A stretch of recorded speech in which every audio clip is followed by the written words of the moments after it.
Oh yeah, there is one thing I want to react to. I seen it on TikTok in the beginning. It seemed kind of interesting. The Germ Story. It's a little 9 minute 16 second video. So and this just happened recently. This like literally happened a year ago. It seems so. Well, let's check it out though, cause you know what I'm saying, this looks good. This looks good. Now, the disturbing Germ Story. This is a pretty sad story right here, man. You might have heard about it already. I've been getting a lot of messages asking me to cover this. It's been heavily discussed all throughout social media this past week, and it involves a rapper out of Atlanta by the name of Germ and his girlfriend. First of all, you know, no disrespect to Germ and shit. You know, this story, from what I've seen on TikTok, the little glimpse of it. Alright, before we get into it, let me just explain what it is, alright? So basically, this is a rapper named Germ. He had a girlfriend, and his girlfriend got abducted and killed and everything, like right in front of him. Like not killed, but abducted in front of him, and he couldn't do nothing about it and everything. Bro, I gotta go to sleep. All right, yep. Good night, bro. But have a good sleep, by the way. But what's it called? Yeah, nah, like this is a whole bunch of crazy shit, bro. And you know, we just gotta watch this shit and see what's up, bro. Girlfriend, Miriam. Like I said, it's been a very much trending topic on social media. Night, boys. Shook up a lot of people, man, including me. Type I shit. think it might do the same to you. So without stalling too much, let's talk about it. Miriam Abdul-Rab was described as a peaceful, loving person who had a big heart and would always go the extra mile to help people out. She was 27 years old and worked at the VR bar located in the heart of Atlanta, Georgia. On August 13th, Miriam was headed home after ending her early morning shift at the bar. She stopped for a little gas before she continued her way home, and things were seemingly all good. Sometime between 4:30 a.m. and 5 a.m., Miriam finally arrived her home located in a Chosewood Park area, but didn't unfortunately make it to her front door. Damn. Miriam was being followed by 27-year-old DeMarcus Brinkley, and at around 5 a.m. that early Friday morning, DeMarcus intercepted Miriam before she reached her front door, forced her into his SUV, and he kidnapped her. I just watched her get kidnapped from in front of my house. Around that same time, a call was made to the police. The call was made by Jerry Antoine, professionally known as Germ, who's an Atlanta rapper. Germ is Miriam's boyfriend, and like expected, the tone of the call was very frantic. There's somebody just left with my girlfriend. Oh my God. Bro, I just watched her get kidnapped from in front of my house. What the Oh my God. She had a gun pointed to her? Yes, I watched it all through my window in my front yard. He had a gun to her, and he forced her into a car. He had on a security shirt. So Germ was inside the house, waiting for his girl to pull up and finally come home after her shift had finished. Like I told you, though, she obviously never made it to the front door. And R.I.P. She's pretty, though. She's pretty. Not trying to be disrespectful to, but she's pretty. R.I.P. Was kidnapped and taken away. Germ witnessed the whole thing and decided to call 911, and you heard that 911 call. The police ended up arriving to the home. Yo, he sounded so fucking mind blown though. Like, what the fuck? Spoke to the caller, which was Germ. Germ stated that a man had kidnapped Miriam and forced her into a car, which he said appeared to be an SUV, around 6 in the morning, so around an hour, give or take, after the kidnapping had gone down. Officers responded to a call of shots fired in the Lakewood area, which resulted in them finding nothing. However, 4 hours later after that, at 9:55 a.m., a man walking his dog found Miriam's deceased body and made a 911 call. Lord Jesus. I see a Caucasian woman face down. Lord, this is somebody's baby. Okay, and please tell me, why does she look dead?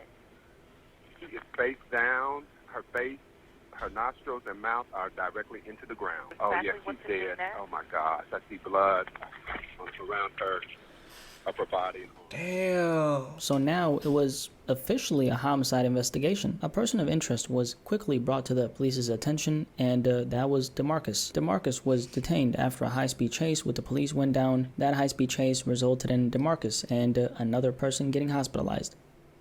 Now this DeMarcus guy, who clearly looks like he's had a little too many Twinkies. Yeah, what the fuck? Why did they get on him like that? But damn, first of all, this little side profile is crazy. The front profile is crazy. This is just one fact, motherfucker, bro. But like, hold on, let me hear the mother real quick. He was no saint, okay? Even before this heinous crime against Miriam, DeMarcus was a convicted child molester who was oh my god, in 2012. Bro, I don't get how child like child predators or just predators in general just be getting off scot-free on probation and shit like that, bro. Like, keep them in jail, bro. Child molestation, bro. He look like he do that type of shit, though. I'm not even gonna lie. He was accused of raping a 7-year-old girl, according to a police report. And in 2014, he pleaded guilty to multiple child molestation charges. So DeMarcus, not someone you'd want out in the streets. How he get off on probation? A real piece of shit.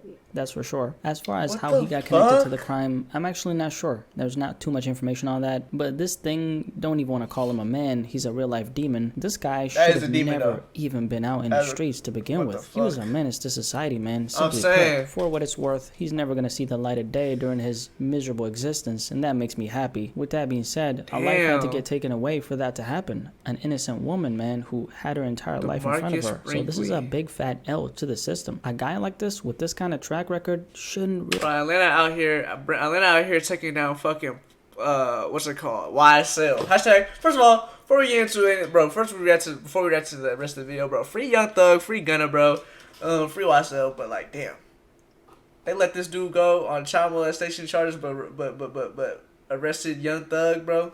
Come on, man. Really be walking around these streets, man. Where's Dexter Morgan when you need him, bro? Like I said at the beginning of the video, a very unfortunate situation. Left a lot of people shook, and I'm sure it left you shook. A lot of people on social media have been talking about this. It's been a really trending topic. Now, the focal point of this entire incident isn't actually Miriam. It's the boyfriend, Germ. Germ's been catching a lot of backlash on social media for not acting in the heat of the moment. That 911 call that I played you of Germ calling the cops went viral, and he's being slandered for not doing anything. That's the public reaction. Why did this rapper Germ, who's posted up with a bunch of guns on social media, not intervene and pop one off while his girlfriend was being abducted instead of calling... Okay, this picture's kind of crazy. You do got like 2 guns right here. But look, I ain't gonna lie though. If she had a gun pointed at her and that dude had nothing to lose, bro. I don't know, bro. Because if he did pop her shot, bro, she could be dead either way, bro. Type shit.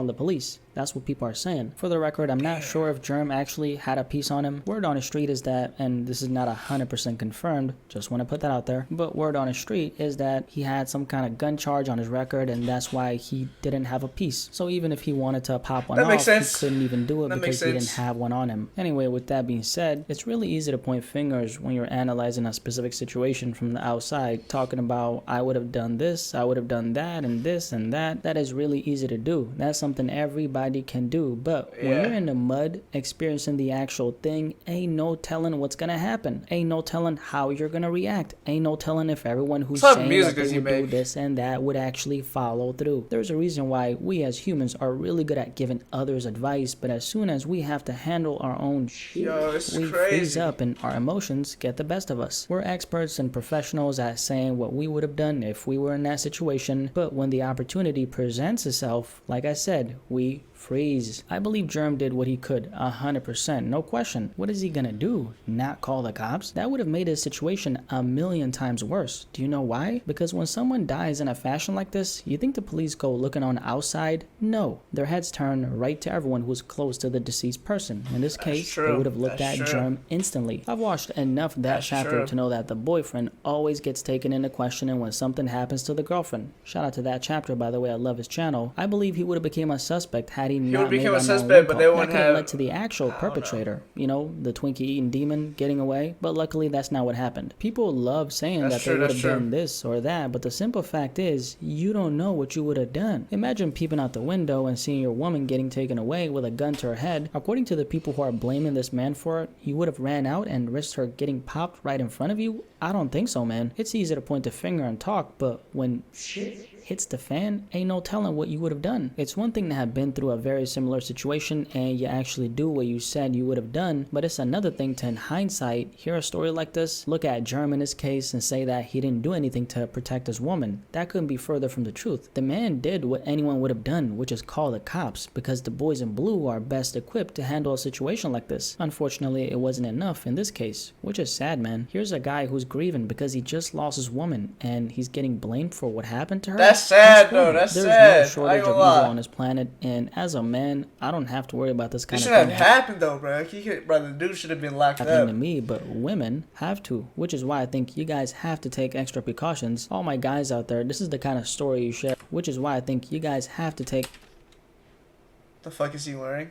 What the fuck is a noon goon?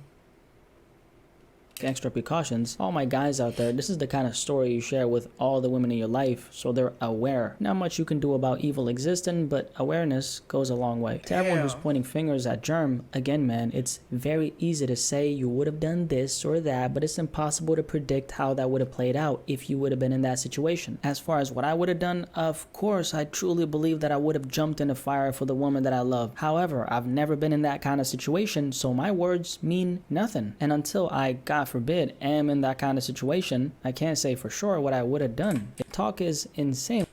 Unfortunately, even after being out here, look what happened. The man Germ. And if you have any thoughts on this entire story, RP. I don't give a fuck about what this dude feel like, but RP though. RP.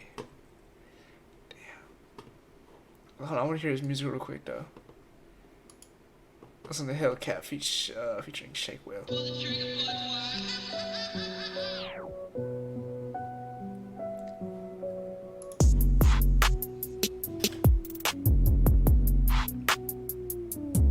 Exhaling dose smoke, then I hit a germ, I need a talk. So nicotine, we go. That's why I got my 4/5 toe right. Say you cat, I ain't never. Where you at, bitch? Ain't no time for that. 35 for these 30s, do you dirty? You're not worthy, slime. Maybe a different song. Let's not listen to that one. This one's new. This one's newer. Hey, yeah, why is it all in his ass?